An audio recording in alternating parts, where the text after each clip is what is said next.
তো hello guys, আজ সকাল সকাল বেরিয়ে পড়লাম কাজের উদ্দেশ্যে। তো যাচ্ছি আমরা কাজে এখন। আর সকাল সকাল এত ঠান্ডা যে কিছু বলারই নেই।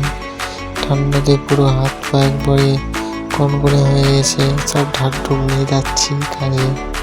তো ছোট কাজের সাইডে যেয়ে দেখাচ্ছি কি কাজ করা যাবে আজকে। তো চলো কাজের সাইডে যাই, ওখানে গিয়ে দেখাবো কি কাজ হবে। সকাল সকাল চলে এলাম কাজে।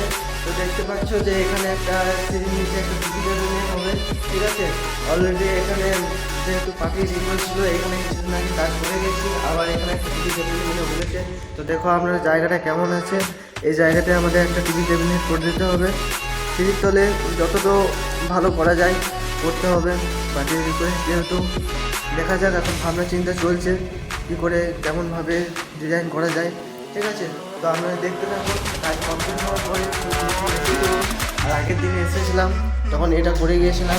দেখতে পাচ্ছি এটা কিচেন ঘর এটা করে গিয়েছিলাম, আর ওইদিকে একটা বেসিন আছে করে গিয়েছিলাম। তো এখন আপাতত এটা করতে হবে। তো ঠিক আছে, আপনারা দেখতে থাকুন। যদি কাজটা ভালো লেগে থাকে অবশ্যই কমেন্ট করে জানাবেন যে কেমন হয়। দেখতে পাচ্ছ এখন আমাদের কাজ চলছে। দেখতে পাচ্ছ সামনেকে কাটিং করছে, সামনেকে কাটিং করা হচ্ছে। জিনিসপত্র পেন সব কিছু পড়ে আছে, এখন কাটিং করা হচ্ছে। যন্ত্র পড়ে আছে, বাইরে মেশিন আছে। দেখতে পাচ্ছ টিভি ক্যাবিনেটটা আমাদের রেডি হয়ে এসেছে, এখন এটা ফিটিং করব। তো দেখতে পাচ্ছ ফিটিং করা কমপ্লিট হয়ে গেল। তো দেখতে পাচ্ছ যে আমাদের কেমন লাগছে টিভি ক্যাবিনেটটা। যদি ভালো লেগে থাকে অবশ্যই কমেন্ট করে জানাবেন।